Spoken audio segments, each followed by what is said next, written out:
আমরা যুব সমাজ যেভাবে দিনের পর দিন সাফার করছি, এই সাফারের কারণ আমরা আর কোনোভাবেই নিজেদেরকে দিতে পারছি না। কেন আমরা একজন শিক্ষিত হয়ে এভাবে বেকারত্বের শিকার, সেই বেকারত্বের শিকারের দায় দায়িত্ব একজন মুখ্যমন্ত্রীকে নেওয়া উচিত। চাকরি চুরি, চাল চুরি, মেয়েদের যে দিনের পর দিন রেপ হচ্ছে বা কিছু, এটার পরে কি মনে হয় যে এই সরকার আর চায় আপনাদের? না, না, চাই না। এই সরকার চান না, তাহলে কি সরকার চান? বিজেপি আসলে ভালো হবে। বিজেপি আসলে ভালো হবে মনে হচ্ছে। ডবল ইঞ্জিন সরকার আসলে কি লাভ হতে পারে? সব দিক দিয়ে ভালো হবে, এটুকুই জানি।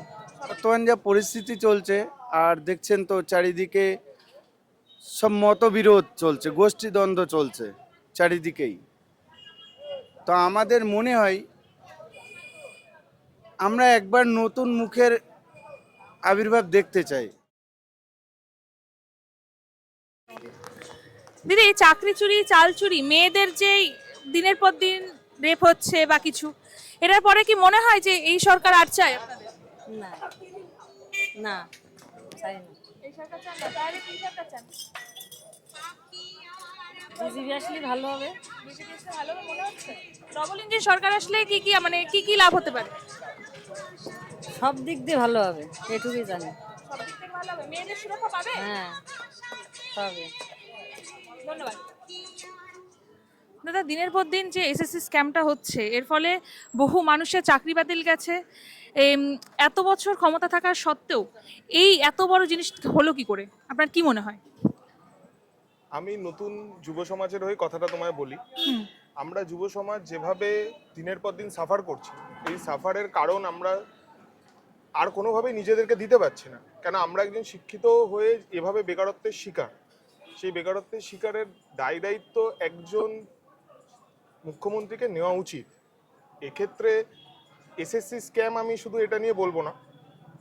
আজকে 2011 সালের পর থেকে তুমি লক্ষ্য করবে যে কোনো চাকরির ক্ষেত্রেই যদি গ্রাউন্ডসের ওপরে কেস হয়, তো সেক্ষেত্রে সব চাকরিতে এরকম কিছু ধরা পড়বেই। এসএসসি জাস্ট হেডলাইন হয়েছে, তুমি পুলিশের ক্ষেত্রেও স্ক্যামটা কিন্তু কম নয়, সেটা তুমি অবশ্যই লক্ষ্য করে দেখবে। এবার যুব সমাজের ক্ষেত্রে দিন দিন ব্যাপারটা এরকম হচ্ছে, মানুষের মধ্যে পড়াশোনার চাহিদাটা না দিন দিন কমে যাচ্ছে। এক্ষেত্রে শিক্ষাটা দিন দিন আস্তে আস্তে আমার মনে হচ্ছে শিক্ষাগত যোগ্যতাটা আর কোনো কিছুতেই ম্যাটার করছে না। আমরা শিক্ষিত যুবকরা যেভাবে এগোতে চাই, সেই এগোনোর রাস্তাটাই এখানে বন্ধ হয়ে যাচ্ছে। তো আমাদের সরকারের কাছে অনুরোধ একটাই, যে আমরা যেহেতু শিক্ষিত হয়ে আমরা বেকারত্বের এইভাবে শিকার তো হতে পারি না, সেক্ষেত্রে আমাদের চান্সেস ক্রিয়েট করাটা সবথেকে গুরুদায়িত্ব সরকারের কাছেই থাকা উচিত। কিন্তু আমরা সেই দিক থেকে কোনোভাবেই কোনো সহায়তা পাচ্ছি না। দিনের পর দিন মানুষজন তুমি দেখবে বিকাশ ভবনের সামনে কিংবা পিএসসি অফিস হামেশাই অভিযান চলছে, কিন্তু সেতে ফল কি আসছে তারও কোনো ব্যাখ্যা সরকারিভাবে আমরা পাচ্ছি না। আন্দোলনের একজন মানুষ, আন্দোলনের প্রোডাক্ট, তিনি আন্দোলনকে সমর্থন করছেন। তো সেক্ষেত্রে আমাদের উচিত আন্দোলনটাকে আরও জোরালো করা এবং আন্দোলনটাকে আরও সবার সামনে নিয়ে আসা। কেন স্টুডেন্ট মুভমেন্ট যে কতটা প্রোগ্রেসিভ হতে পারে সেটা আশা করি সবাই জানে। তো দাদা, এক্ষেত্রে কি পরিবর্তন দরকার সরকারের? অবশ্যই পরিবর্তন দরকার, পরিবর্তন ছাড়া তো কোনো কিছুই সম্ভব না। সব কিছুরই একটা সুযোগের থেকেও বড় সীমা, লিমিটেশন আছে। একটা টাইমের পরে যখন সেটা বাস্তবায়িত, ওনার ম্যানিফেস্টো, ওনার যে কাজকর্ম তাতে যখন উনি বাস্তবায়িত করতে পারছেন না, তখন আমাদের অন্য কাউকে সুযোগটা দেওয়া অবশ্যই ম্যান্ডেটরি। কেন সুযোগ যদি আমরা না দিই তাহলে আমরা বুঝবো কী করে যে যারা আসবে তাদের, মানে আমরা অন্য স্টেটের কথা বলি তোমায় দিদি, অন্য স্টেটে কিন্তু যে পাবলিক সার্ভিস কমিশনের পরীক্ষা হয় সেটা খুব রেগুলার বেসিসে হয়। 2022-এর পর থেকে আজ অব্দি ডব্লিউবিসিএস পরীক্ষা হয়। 2024-এর ফর্ম ফিল আপ হয়েছে, 2025-এর ফর্ম ফিল আপ হয়েছে এবং পেমেন্ট হয়েছে, আমরা পেমেন্ট করেছি ফর্ম ফিল আপে। তো সেক্ষেত্রে সেই পরীক্ষাগুলো কেন কন্ডাক্ট হচ্ছে না? শুধুমাত্র কেন কনস্টেবলই রিক্রুট হচ্ছে? এসএসসি সিডির পরীক্ষা নেওয়া হলো, সেক্ষেত্রে কোনো কিছু নেই। ক্লার্কশিপের মেন্স অবধি হলো, সেক্ষেত্রে কোনো রিক্রুটমেন্টের কোনো কিছুই আসছে না। তো সেক্ষেত্রে আমাদের শুধুমাত্র চাকরির ব্যাপারটা না দিদি, ব্যাপারটা হলো আমরা সব দিক থেকেই ভেঙে পড়েছি। কেন আমরা শিক্ষার দিক থেকেও অনেকটা পিছিয়ে পড়ছি, আমরা আপার স্টাডিজে অনেকটা হেল্প পাচ্ছি না। পশ্চিমবঙ্গের মানুষ হওয়ার জন্য না অনেক জায়গায় বিভিন্ন জায়গায় অ্যাপ্লাই করাতে ওনারা একটুখানি দ্বিধাগ্রস্ত হচ্ছেন যে তোমাদের হয়তো বেসিক শিক্ষাটাই ঠিকঠাক নেই। কেন তুমি লক্ষ্য করবে আজকে আমাদের বিভিন্ন সরকারি স্কুল বন্ধের পথে, টিচার রিক্রুট হলেও স্টুডেন্টের সংখ্যা দিন দিন কমে যাচ্ছে। তো সেক্ষেত্রে স্কুল শিক্ষা মাধ্যমও তো শেষের দিকেই, শিক্ষার পরেই তো দিদি চাকরিটা আসে। শিক্ষা প্রথম বেসটাই যদি আমাদের গড়বড় থাকে তাহলে তো আর চাকরির। অবশ্যই, ধন্যবাদ। চাল চুরি, তারপরে মহিলাদের কোনো নিরাপত্তা নেই, এর পরেও কি মনে হয় পশ্চিমবঙ্গে এই সরকার থাকাটা উচিত? এই সরকারের তো থাকা এক সেকেন্ডও উচিত না, কিন্তু ভারতবর্ষ একটা গণতান্ত্রিক দেশ, সামনে নির্বাচন আছে, এই নির্বাচনে মানুষ ঠিক করে রেখেছে এই নির্বাচনে তৃণমূলকে তাড়িয়ে সুশাসন প্রতিষ্ঠা হবে। যে চুরিগুলো এতদিন ধরে তৃণমূল করেছে সেই চোরগুলোকে জেলে ঢুকবে, বাংলায় আসল পরিবর্তন হবে এই 26শে 4ঠা মে।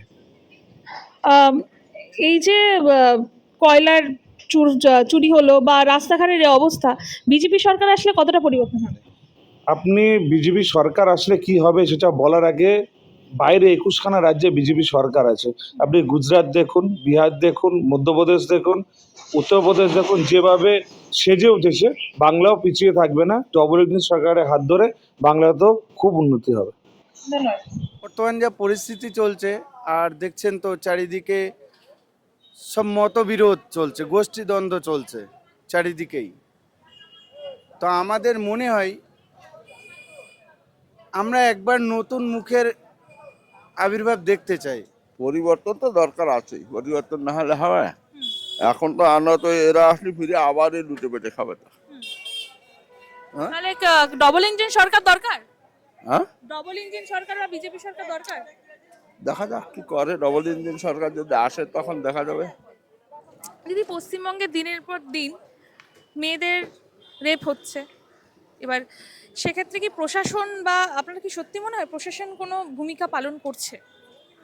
দেখুন, প্রশাসন ভূমিকা কি পালন করছে সেটা অন্য দিক, বাট যেটা আমাদের সত্যি প্রয়োজন হচ্ছে ওমেন এম্পাওয়ারমেন্ট। প্রত্যেকটা নারীকে কিন্তু নিজেকে তৈরি করতে হবে, নিজের প্রোটেকশন নিজের হাতে।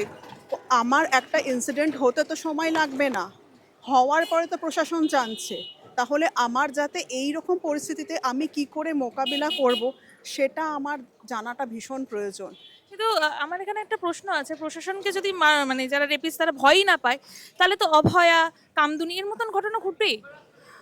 না, ভয় তখন পাবে যখন তারা দেখবে যে প্রত্যেকটা নারীর কাছে তাদের অস্ত্র আছে, এই সমস্ত যারা রেপিস্ট আছে তাদের সঙ্গে লড়াই করার। তখনই তারা ভয় পাবে। দেখুন, প্রশাসন জানতে অনেক দেরি, তারা অনেক ল্যাকিউনেস আছে যেটা থেকে তারা কিন্তু বেরিয়ে যেতে পারে। সেই জন্য আমরা প্রশাসনের উপরে কেন নির্ভরশীল হব?